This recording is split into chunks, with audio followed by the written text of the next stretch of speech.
Practice गुरु समूचे भारत की सर्वश्रेष्ठ उपयोगी कंप्यूटर संचालित टेस्ट सीरीज कंपनी आपका हार्दिक स्वागत करती है। Engineering, medical, law, commerce, government services, banking services, olympiad, CBSE, state board, UPSC, state public service commission, सभी के लिए जबरदस्त टेस्ट सीरीज उपलब्ध। हर एक विषय पर टेस्ट, फुल कोर्स टेस्ट, तुरंत परिणाम, विस्तृत हल, ऑल इंडिया रैंक और बहुत कुछ। हमारे सभी कोर्सेज की जानकारी के लिए हमारी वेबसाइट www.practiceguru.in पर आएं या हमें सीधा फोन करें 9214660776 पर। रोज पढ़ें, रोज परखें, अपनी तैयारी को और परिपक्व करें। प्रैक्टिस गुरु इस डीवीडी कोर्स में आपके लिए लाया है सामान्य ज्ञान। इस कोर्स में आप भारतीय इतिहास, विश्व और भारत के भूगोल, राजनीतिक ज्ञान, अर्थव्यवस्था, विज्ञान, तकनीक और सामयिकी ज्ञान की बारीकियां जानेंगे। सामान्य ज्ञान डीवीडी वॉल्यूम 1 में आप भारतीय इतिहास, विश्व और भारत के भूगोल और विज्ञान के अध्यायों पर अध्ययन करेंगे। प्रैक्टिस गुरु के इस विशाल ज्ञान भंडार का आनंद उठाएं। प्रैक्टिस गुरु के राजस्थान सामान्य ज्ञान डीवीडी वॉल्यूम 1 में आपका हार्दिक स्वागत है। इस डीवीडी को 3 भागों में बांटा गया है: भौगोलिक ज्ञान, ऐतिहासिक ज्ञान और सांस्कृतिक ज्ञान, जो 25 अध्यायों के समूह से बने हैं। 5.5 घंटों से अधिक वीडियोस का यह संग्रह आपकी प्रतियोगी परीक्षाओं में पूछे जाने वाले सवालों की संपूर्ण जानकारी देता है। आइए हम नजर डालें राजस्थान के एक परिचय पर। राजस्थान की स्थापना 30 मार्च सन 1949 में की गई थी। इसके पड़ोसी राज्य पंजाब, हरियाणा, गुजरात, मध्य प्रदेश और उत्तर प्रदेश थे। अंतर्राष्ट्रीय सीमा पर राजस्थान की भूमि पाकिस्तान को छूती है।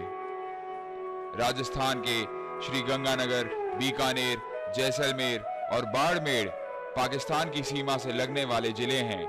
इनमें से जैसलमेर 464 किलोमीटर की सीमा रेखा पाकिस्तान के साथ बांटता है और ये सभी जिलों में सबसे अधिकतम है।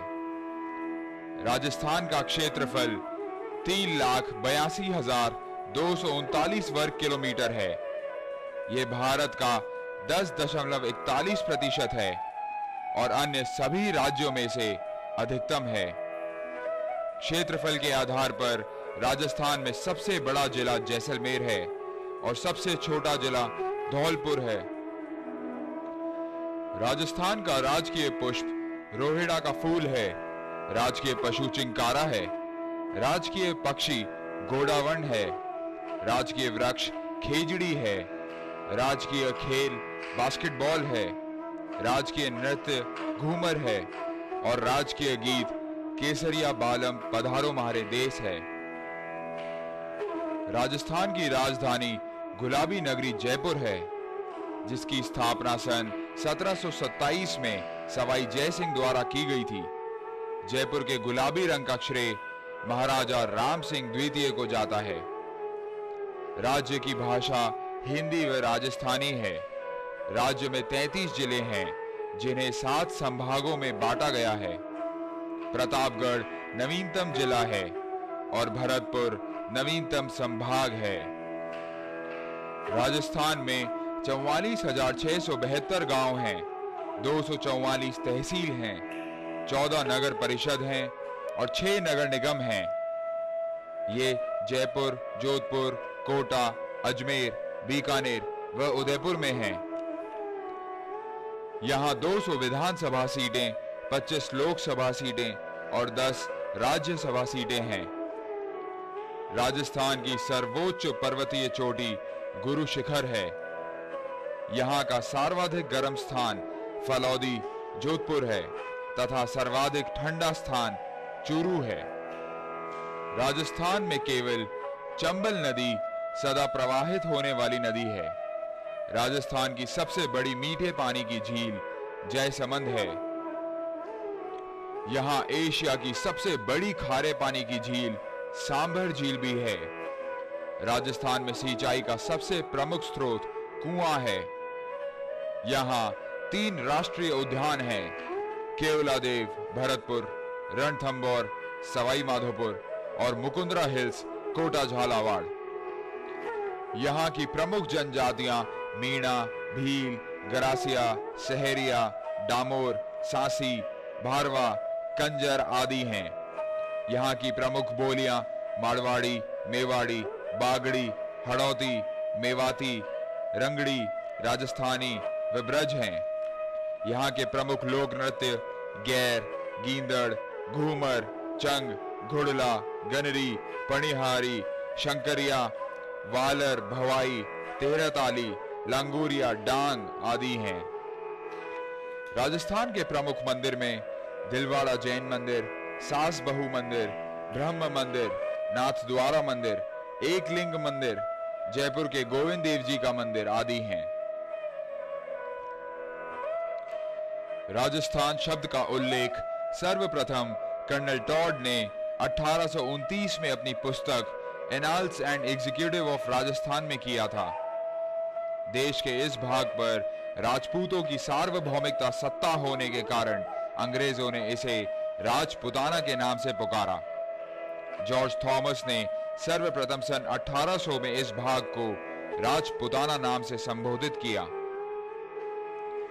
अब जैसा कि हमने वीडियो में देखा और सुना, आइए इस प्रश्नावली को हल करें। विज्ञान और तकनीक के अध्ययन, शारीरिक रचना और शरीर विज्ञान के भाग 2 में हम डाइजेस्टिव सिस्टम या पाचन तंत्र के बारे में पढ़ेंगे। पाचन क्रिया में भोजन अंगों द्वारा अवशोषित किया जाता है और घुलनशील रूप में बदल दिया जाता है। यह क्रिया मुंह से ही शुरू हो जाती है। मुंह में भोजन लार के साथ मिल जाता है। जैसे जैसे दांत भोजन को पीसने और काटने लगते हैं, लार उसे गलाने लगता है और भोजन के छोटे छोटे बोलस बना देता है। यह भोजन अब जीभ के द्वारा गले में धकेला जाता है। इसे फेरिंक्स कहते हैं। इस दौरान लैरिंक्स उपकंठ से मिलने के लिए ऊपर खिंच जाता है और ट्रैकिया को सील बंद कर देता है। लैरिंक्स को आवाज बॉक्स कहा जाता है। यह गर्दन में स्थित होता है। सांस लेने में, ध्वनि उत्पादन में और ट्रैकिया में खाद्य के खिलाफ रक्षा में इसकी अहम भूमिका देखी जाती है। तो यहाँ जब लैरिंक्स ट्रैकिया को सील बंद कर देता है, तब भोजन फेरिंक्स से ईसोफेगस में जाता है। इस प्रक्रिया को पेरिस्टाल्सिस कहते हैं। इसके बाद भोजन पेट तक पहुंचता है। पेट की अद्वितीय मस्क्यूलर संरचना भोजन को बहुत छोटे छोटे टुकड़ों में तोड़ देती है, जिसे काइम कहते हैं। काइम फिर पाइलोरिक स्फिंक्टर के माध्यम से छोटी आंत में ड्यूडेनम में प्रवेश करता है। अवशोषण और पाचन का बड़ा हिस्सा छोटी आंतों में ही होता है। म्यूकोसा कलेजे में पैनक्रियास की पाचन एंजाइम्स को परिशिष्ट करता है और इस तरह पाचन की रासायनिक प्रक्रिया पूरी होती है। इसके बाद पोषक तत्व शरीर के अन्य भागों में रक्त के द्वारा पहुंचाए जाते हैं और जो भोजन पचता नहीं है वो बड़ी आंत या कोलोन में प्रवेश करता है। कोलोन पानी को सोखता है, विटामिन का उत्पादन करता है, म्यूकस बनाता है और मल बनाता है। मल फिर मलाशय की ओर धकेला जाता है, जो शरीर से अपशिष्ट के रूप में पारित कर दिया जाता है। और इस तरीके से हमारी पाचन प्रणाली पूरी होती है।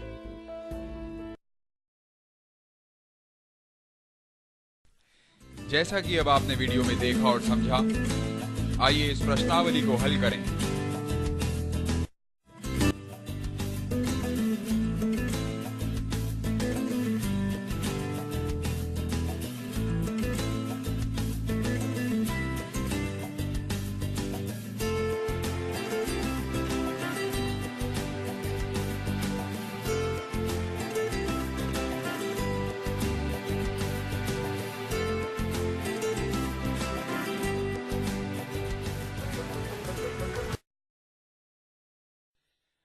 अधिक प्रश्नों का टेस्ट के प्रारूप में अभ्यास करने के लिए प्रैक्टिस गुरु टेस्ट सीरीज आज ही खरीदें। आईएएस, सभी राज्य प्रशासनिक सेवाएं, सीडीएस, एनडीए, सीपीएफ, बैंक परीक्षाएं आदि सभी परीक्षाओं के लिए उपलब्ध। प्रैक्टिस गुरु टेस्ट सीरीज की खास बात है कि आप पाते हैं अभ्यास के लिए हजारों प्रश्न परीक्षा पैटर्न पर आधारित, तुरंत परिणाम और हल उपलब्ध, ऑल इंडिया टेस्ट और रैंक भी उपलब्ध। कंप्यूटर पर बैठे बैठे गेम की तरह अपनी तैयारी रोज परखें। कॉल करें 9214660776 पर या विजिट करें www.practiceguru.in। परीक्षाओं में अगर हम नहीं तो आपकी तैयारी में दम नहीं। प्रैक्टिस गुरु में आपका पुनः स्वागत है। इतिहास के इस अध्याय में हम भारतीय इतिहास की सबसे महत्वपूर्ण तारीख 15 अगस्त 1947 पर नजर डालेंगे। अगस्त 1947। अंग्रेज 200 साल के भारतीय शासन को अब छोड़कर जा रहे थे। विश्व के सबसे बड़े देशों में से एक और हर रूप से सबसे ज्यादा विविध देश का विभाजन कर दिया गया था। एक देश दो टुकड़ों में बंट गया, भारत और पाकिस्तान। एक ब्रिटिश बैरिस्टर कागज के नक्शे पर लाइन खींचता है और एक शांतिपूर्ण धरती फट जाती है। लोग जिन जगहों पर सालों से रह रहे थे वहां से अब धकेले जाने लगे। 1.5 करोड़ लोगों को सीमा रेखा के आर पार जबरन जाना पड़ा और इस प्रक्रिया में लगभग 10 लाख लोग मारे गए। विभिन्न समुदाय के लोग जो हजारों सालों से साथ मिलकर रह रहे थे, एक दूसरे की जान लेने पर आतुर हो गए और 20वीं शताब्दी का सबसे घिनौना सांप्रदायिक नरसंहार देखा गया। और ब्रिटेन, एक समय की महान औपनिवेशिक शक्ति, मूक बधिर होकर जलते हुए भारत को देखते रही। 1946 में भारत लगभग एक शांत भूमि था। हिंदू, सिख और मुसलमानों के बीच सांप्रदायिक सौहार्द था। ब्रिटिश भारत में 25.5 करोड़ हिंदू थे और बहुमत में थे। भारत के 9 करोड़ मुसलमान उत्तरी, पश्चिम और उत्तर पूर्वी इलाकों में केंद्रित थे। 60 लाख सिख पंजाब में रहते थे, जो उस समय भारत का सबसे धनवान और विविधता वाला प्रांत था। लाहौर इस प्रांत की प्राचीन राजधानी थी। यह शहर महानगर था। यह केंद्र था फैशन और पढ़ाई का। लाहौर उदार, सहनशील और बहुत ही प्रगतिशील था। पर कुछ समय बाद ही इस शहर की शांति भंग हो गई। सालों से भारतीय अंग्रेजी हुकूमत से निजात पाने के लिए लड़ते आए थे। आजादी के आंदोलन अंग्रेजी सैन्य शक्ति द्वारा निरंतर दबाए जाते रहे, परंतु 1946 तक सब कुछ बदल गया। दूसरे विश्व युद्ध में ब्रिटेन का दिवालिया निकल गया था और अब भारत को चलाना उनके लिए मुश्किल हो रहा था। अंग्रेजों के जाने के बाद भारत का क्या करना है? भारतीय स्वतंत्रता आंदोलन के नेता तो इसी में विभाजित थे। इंडियन नेशनल कांग्रेस अपने नेता जवाहरलाल नेहरू और महात्मा गांधी के नेतृत्व में एक राष्ट्र की मांग कर रहे थे, जहां सभी धर्म और लोग साथ साथ रहें। पर बहुत से मुसलमानों को हिंदू बहुमत के साथ रहने में एक डर था। पंडित नेहरू के नेतृत्व में वे हिंदुओं को अपने ऊपर हावी मानते थे और इसी कारण एक अलग भूमि जिस पर सिर्फ मुसलमान रहे की मांग कर रहे थे। इस कटु भावना का नेतृत्व मोहम्मद अली जिन्ना कर रहे थे।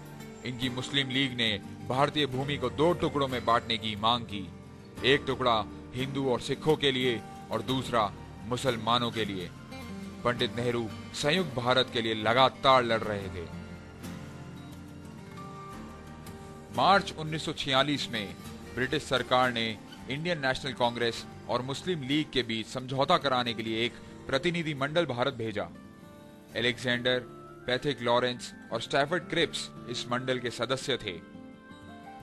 नेहरू, जो एक राष्ट्र की मांग कर रहे थे, मुस्लिम लीग द्वारा आरोपित किए गए कि वे मुसलमानी अल्पसंख्या पर हर रूप से हावी हो रहे हैं। जिन्ना ने एक और बात आगे रखी कि वे एक राष्ट्र भी स्वीकार कर लेंगे, परंतु उस स्थिति में केंद्र की शक्तियां राज्यों से कम होनी चाहिए। नेहरू समाजवादी थे और जानते थे कि समाजवाद के लिए केंद्र का शक्तिशाली और मजबूत होना अहम है, और इसीलिए मुस्लिम लीग को इस मसले में किसी भी प्रकार की रियायतों से इनकार कर दिया। कैबिनेट मिशन की यह बैठक विफल रही। वार्ता की पतन के बाद 16 अगस्त 1946 को जिन्ना ने मुसलमानों को सीधी कार्यवाही या डायरेक्ट एक्शन के लिए कहा। सैकड़ों मुसलमान सड़कों पर उतर आए और अलग देश की मांग करने लगे, अलग पाकिस्तान की। सड़कों पर आए ये मुसलमान दंगाइयों में बदल गए और हिंदू क्षेत्रों में घुसने लगे। बंगाल के कलकत्ता शहर में इसकी शुरुआत हुई और ये लोग हिंसक हो गए। सांप्रदायिक हिंसा बढ़ने लगी और हिंदू और मुसलमान एक दूसरे के सर धड़ से अलग करने लगे। कलकत्ता के नरसंहार ने अंग्रेजों को यह बात तो जता दी कि वे अब शांतिपूर्वक ये देश छोड़कर नहीं जा पाएंगे। धार्मिक घृणा और संदिग्धता बढ़ने के साथ एक राष्ट्र का सपना अब धुंधला होने लगा। कलकत्ता के बाद हिंसा बिहार, उत्तर प्रदेश और पंजाब में बढ़ने लगी। ऐसी परिस्थिति में गांधी ने सोचा कि वे राष्ट्र को एक बनाए रखने में सक्षम होंगे और जिसके लिए उन्होंने गांव-गांव जाकर बैठकें की, गोष्ठियां की, ताकि हिंदू और मुसलमान में एकता बनी रहे। पर ऐसा नहीं हुआ। मुसलमानों ने उनकी बैठकों में आना ही बंद कर दिया। बिगड़ते हालातों को देखते हुए 9 दिसंबर 1946 में कॉन्स्टिट्यूएंट असेंबली का गठन हुआ, जिसमें डॉक्टर राजेंद्र प्रसाद को अध्यक्ष नियुक्त किया गया। लेकिन फरवरी 1947 में ब्रिटिश सरकार ने एक नाटकीय घोषणा करी कि वे जून 1948 तक भारत को छोड़ चले जाएंगे। लेकिन अभी भी भारतीयों को भारत कैसे सौंपना है, इस पर कोई फैसला नहीं हुआ था। अराजकता के प्रसार के कारण अंग्रेजी सरकार ने नई वाइसराय के रूप में एक क्रांतिकारी समाधान पेश किया। यह वाइसराय माउंटबेटन थे। मार्च 1947 में माउंटबेटन भारत पहुंचे। वे बहुत ही प्रभावशाली और निर्णायक व्यक्तित्व के थे। इनका लक्ष्य सरल था, भारत में पूर्ण रूप से शांति भंग होने से पहले एक समझौता करा ब्रिटेन की भारत से वापसी कराना। माउंटबेटन अलग किस्म के इंसान थे। वे अन्य वाइसरॉयों से बिल्कुल विपरीत थे। भारतीय उन्हें पसंद करते थे। माउंटबेटन सर्वप्रथम भारतीय नेता नेहरू और गांधी से मिले और फिर मुस्लिम लीग के जिन्ना से। अब तनाव में वृद्धि होने लगी। केंद्र से तनाव अब स्थानीय स्तर तक पहुंच गया था। पंजाब सबसे बुरी तरीके से प्रभावित हुआ। इस धनी क्षेत्र को हिंदू, मुसलमान और सिख सब स्वयं के राज्य के रूप में दावा करते थे। यहाँ सिखों का सबसे पवित्र स्थल स्वर्ण मंदिर भी था और सिखों को यह डर था कि विभाजन के बाद पंजाब पाकिस्तान में भी जा सकता है और उन्हें मुसलमानी बहुमत क्षेत्र में जाना पड़ेगा। यह विचार उनके लिए असंभव था। पंजाब के गांवों में सांप्रदायिक सद्भाव टूटने लगा। लोगों ने अपने अपने समुदाय की लड़कियों और औरतों की डर से गर्दनें काट दी कि कहीं दूसरे समुदाय के लोग उन्हें उठा ले जाकर बलात्कार ना कर दें और उन्हें दूसरे समुदाय में परिवर्तित ना कर दें। बढ़ती हिंसा के साथ एक सौदा तत्कालिकता की बात बन गया। 3 जून 1947 की रात को माउंटबेटन, जिन्ना और नेहरू ने लोगों को एक समझौते का ऐलान किया। इस समझौते को माउंटबेटन प्लान कहा गया। इस प्लान के तहत भारत का विभाजन भारत और पाकिस्तान में होना था। पाकिस्तान के लिए अलग कॉन्स्टिट्यूएंट असेंबली होगी जो उनके संविधान की रचना करेगी। राजसी राज्यों को खुली छूट होगी कि वे भारत या पाकिस्तान में से किसके साथ जाना चाहते हैं। और 15 अगस्त 1947 को भारत और पाकिस्तान। प्रैक्टिस गुरु में आपका पुनः स्वागत है। भूगोल के भाग 2 में हम पृथ्वी की आंतरिक संरचना पर अपना अध्ययन करेंगे। पृथ्वी की आंतरिक संरचना, इसकी क्रस्ट, मेंटल, कोर, इन सभी का अध्ययन बहुत ही आकर्षक रहा है। पृथ्वी मुख्यतः 3 परतों में विभाजित है। क्रस्ट सबसे ऊपरी परत, मेंटल और कोर सबसे निचली परत। इनकी संरचना का अध्ययन ज्वालामुखी तरंगों और लावा, गहरी माइंस और मीटियोर्स के करीबी अवलोकन से किया जाता है। इन परतों को निम्न गुणों के आधार पर बांटा गया है: भौतिक और रासायनिक गुण, मोटाई, घनत्व, तापमान, धातु सामग्री और चट्टानें। चलिए एक एक करके इन परतों के बारे में जानें। सबसे पहले सबसे ऊपरी परत, क्रस्ट। यह पृथ्वी की बाहरी परत है। पृथ्वी की सभी भू आकृतियां, पर्वत, मैदान, पठार, समुद्र, झीलें और नदियां सभी इसमें शामिल हैं। क्रस्ट 2 अलग अलग भागों में विभाजित है। ऊपरी भाग ग्रेनाइट चट्टानों से बना है और महाद्वीपों को रूप देता है। इनके खनिज घटक सियाल हैं। सियाल माने सिलिकॉन और एल्यूमिनियम। क्रस्ट का निचला भाग बसाल्टिक चट्टानों से बना है और यह समुद्री तलों को रूप देता है। इस भाग के खनिज घटक हैं सीमा, सीमा यानी सिलिकॉन और मैग्नीशियम। क्रस्ट की निचली परत मेंटल कहलाती है। यह पृथ्वी की दूसरी परत है। क्रस्ट और मेंटल के बीच की सीमा को मोहरविक दरार कहते हैं। मेंटल मुख्य रूप से बहुत ही घने चट्टानों से बनी होती है। इनमें ओलिवीन की प्रचुरता होती है। ये चट्टानें लोहे और मैग्नीशियम से भी भरपूर होती हैं। मेंटल परत पृथ्वी की तीसरी और आखिरी परत कोर से गुटनबर्ग दरार के माध्यम से अलग करी जाती है। बाहरी और भीतरी मेंटल को रेपिटी दरार अलग अलग करती हैं। पृथ्वी की सबसे भीतरी परत कोर है।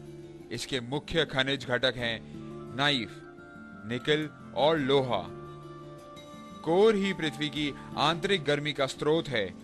इसमें रेडियो एक्टिव पदार्थ होते हैं जो टूटते वक्त भीषण गर्मी उत्पन्न करते हैं। ऑक्सीजन 46%, सिलिकॉन 27.72%, एल्यूमिनियम 8%, लोहा 5% और प्रैक्टिस गुरु के राजस्थान सामान्य ज्ञान डीवीडी वॉल्यूम 1 में आपका हार्दिक स्वागत है। इस डीवीडी को 3 भागों में बांटा गया है: भौगोलिक ज्ञान, ऐतिहासिक ज्ञान और सांस्कृतिक ज्ञान, जो 25 अध्यायों के समूह से बने हैं। 5.5 घंटों से अधिक वीडियोस का यह संग्रह आपकी प्रतियोगी परीक्षाओं में पूछे जाने वाले सवालों की संपूर्ण जानकारी देता है। आइए हम नजर डालें राजस्थान के एक परिचय पर। राजस्थान की स्थापना 30 मार्च सन 1949 में की गई थी। इसके पड़ोसी राज्य पंजाब, हरियाणा, गुजरात, मध्य प्रदेश और उत्तर प्रदेश थे। अंतर्राष्ट्रीय सीमा पर राजस्थान की भूमि पाकिस्तान को छूती है। राजस्थान के श्री गंगानगर, बीकानेर, जैसलमेर और बाड़मेर पाकिस्तान की सीमा से लगने वाले जिले हैं। इनमें से जैसलमेर 464 किलोमीटर की सीमा रेखा पाकिस्तान के साथ बांटता है और यह सभी जिलों में सबसे अधिकतम है। राजस्थान का क्षेत्रफल 3,82,239 वर्ग किलोमीटर है। यह भारत का 10.41% है और अन्य सभी राज्यों में से अधिकतम है। क्षेत्रफल के आधार पर राजस्थान में सबसे बड़ा जिला जैसलमेर है और सबसे छोटा जिला धौलपुर है। राजस्थान का राजकीय पुष्प रोहिड़ा का फूल है। राजकीय पशु चिंकारा है। राजकीय पक्षी गोडावण है। राजकीय वृक्ष खेजड़ी है। राजकीय खेल बास्केटबॉल है।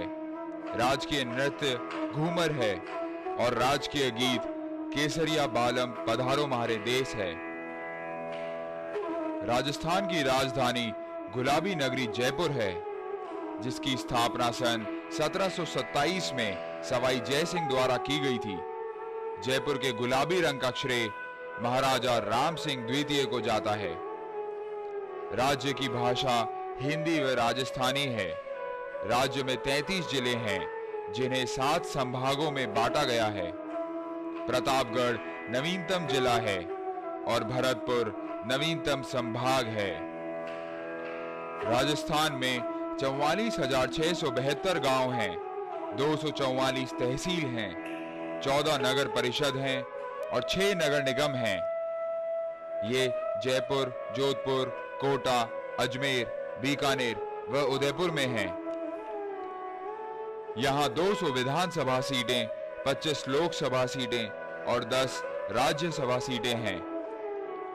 राजस्थान की सर्वोच्च पर्वतीय चोटी गुरु शिखर है। यहाँ का सर्वाधिक गर्म स्थान फलौदी जोधपुर है तथा सर्वाधिक ठंडा स्थान चूरू है। राजस्थान में केवल चंबल नदी सदा प्रवाहित होने वाली नदी है। राजस्थान की सबसे बड़ी मीठे पानी की झील जयसमंद है। यहाँ एशिया की सबसे बड़ी खारे पानी की झील सांभर झील भी है। राजस्थान में सिंचाई का सबसे प्रमुख स्रोत कुआं है। यहाँ 3 राष्ट्रीय उद्यान हैं: केवलादेव, भरतपुर, रणथंभौर, सवाई माधोपुर और मुकुंदरा हिल्स, कोटा झालावाड़।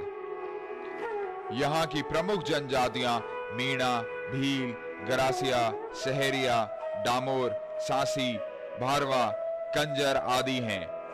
यहाँ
hello, good day all of you. आज हम चैप्टर शुरू करेंगे अर्थमेटिक का पहला चैप्टर, प्रतिशत और लाभ हानि। प्रतिशत चैप्टर मैथ्स के आने वाले कई चैप्टरों में काम आता है, जैसे समय काम, समय दूरी, ब्याज और आगे अपन देख सकते हैं क्षेत्रफल। तो प्रतिशत चैप्टर जो है वह काफ़ी हद तक बहुत महत्वपूर्ण चैप्टर है। तो सबसे पहले अपन देखेंगे प्रतिशत होता क्या है। तो प्रतिशत का जो परिभाषा है वो इस तरीके से है, किसी भी संख्या का 100वां भाग प्रतिशत कहलाता है। Any number out of 100 is called percent. प्रतिशत के चिन्ह को निम्न चिन्ह से प्रदर्शित करते हैं, जैसे देखिए बोर्ड पे। अगर अपन देखें तो प्रतिशत का जो साइन होता है वो इस तरीके से बनाया जाता है, एक रेखा के पीछे दो बिंदु। जैसे कि इसमें भी देखो लिखा हुआ, ये सेम पैटर्न है। अब देखिए इसमें एक नोट ध्यान रखना है अपन को, किसी भी संख्या के साथ अगर प्रतिशत का चिन्ह लगा हो तो उसे हटाने पर सदैव 100 का भाग देंगे, या किसी संख्या को प्रतिशत के रूप में लिखना हो तो उसे सदैव 100 से गुणा करेंगे। जैसे देखिए इसमें आज अगर किसी भी संख्या के आगे प्रतिशत लगा हुआ है, जैसे 20%, और इसको अपन को हल करना है, तो इसको हल कैसे करेंगे। आगे प्रतिशत चिन्ह लगा हुआ है, इसलिए पहले अपन 20% चिन्ह हटाएंगे तो बटा में कितना लगेगा 100, और अगर अब 20/100 को काटेंगे तो 20 से कम 20, 20 पंजे 100, तो बराबर कितना हो जाएगा 1/5। ठीक है, समझ में आ गया अच्छी तरह। ऐसे ही देखिए, अगर किसी संख्या को प्रतिशत रूप में लिखना हो, जैसे आपको कहा जाता 0.06 को प्रतिशत में लिखो, प्रतिशत में लिखो। तो जब भी कभी किसी भी संख्या को प्रतिशत में लिखना होता है तो उसे सदैव 100 से गुणा किया जाता है। तो 0.06 गुणा 100। आप अगर इसको 100 से गुणा करेंगे तो 0.06 को 100 से गुणा करते हैं तो कितना आता है 6, और क्या बोलेंगे इसको 6%। ठीक है, तो परसेंटेज में अच्छी तरह समझ में आ गया होगा कि संख्या का प्रतिशत चिन्ह हटाएंगे तो 100 का भाग देंगे, और अगर किसी संख्या को प्रतिशत रूप में लिखेंगे तो 100 से गुणा करेंगे। आप देखेंगे अपन किसी भी भिन्न प्रतिशत को हल करना। देखिए इसके लिए एक एग्जाम्पल है, 16 से 2/3% बराबर क्वेश्चन मार्क। अगर इसको हल करेंगे तो सबसे पहले 16 48 और 2 50/3 प्रतिशत का चिन्ह हटाएंगे तो बटा में कितना लगेगा 100। 50 से 100 काटेंगे अपन 2 बार, ऊपर कितना बचेगा 1, और नीचे अपन 3 को 2 से गुणा करेंगे तो 3 दूना 6। तो इसका भिन्न रूप क्या बन के आ गया 1/6। तो हमें क्या करना है, जैसे मैंने भी आपको 16 से 2/3 का प्रतिशत का भिन्न रूप निकाला, वैसे ही हमें कुछ संख्याओं के भिन्न रूप निकालने और उन्हें याद भी करने। क्योंकि जितने भी चैप्टर होते हैं मैथ्स में, और जब भी प्रतिशत का भिन्न रूप काम में लिया जाता है तो 90% चांस में यही भिन्न रूप आपके आएंगे। जैसा कि देखिए आपको दिखाते हैं मोस्टली कौन कौन से हैं। जैसे देखिए 8 से 1/3% बराबर है 1/12 के, हल करने का तरीका सेम है। 9 से 1/11% 1/11 के, 11 से 1/9%